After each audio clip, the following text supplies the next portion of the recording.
I'm so excited for the new album. I've been working on it for several years, so it kind of covers a vast scope of emotion, everything from heartbreak to persevering to partying to not partying anymore.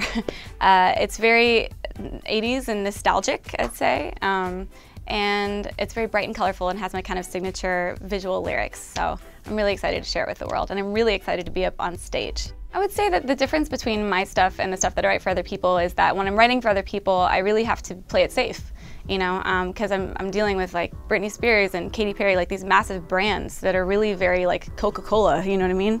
So there are certain kind of standards. There are risks you can take and there are risks that you don't. And I think I'm interested in taking a little more risk in my own music. I wanted to be an artist all along. That's always been my passion. That's why I moved to LA at 16 by myself and got a record deal and did that whole thing. And I just kind of started writing songs by default, just out of necessity because I was broke, you know? And I had a knack for it. And I kind of figured, you know, I needed to have a story if I was going to come back and try and do it again, because it is so competitive in the pop world right now for female artists, that if I was going to come back, I needed to have a story and I needed to have ammunition. And people knowing that I wrote these songs for other people kind of makes them listen to my own music with different ears. So it's been a really valuable tool for me. I wish I wrote Don't Speak, I no doubt. I mean, that is a classic heartbreak song. Gets me every time, so that's a big one. My go-to girl anthem of the moment would be Roar, I would say. I co-wrote it with Katy, of course, and you know, we were inspired by I Am Woman, Hear Me Roar, which is like the ultimate feminist anthem, so I'd say that's a big one, definitely.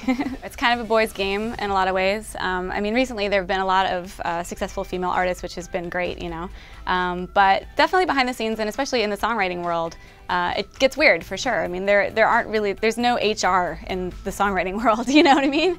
So there's definitely lots of sexual harassment and like, yeah, it's everywhere. But I mean, you just gotta stay firm and stand your ground and you know, not let it get to you. 2014, for me, I'm putting out an album in spring.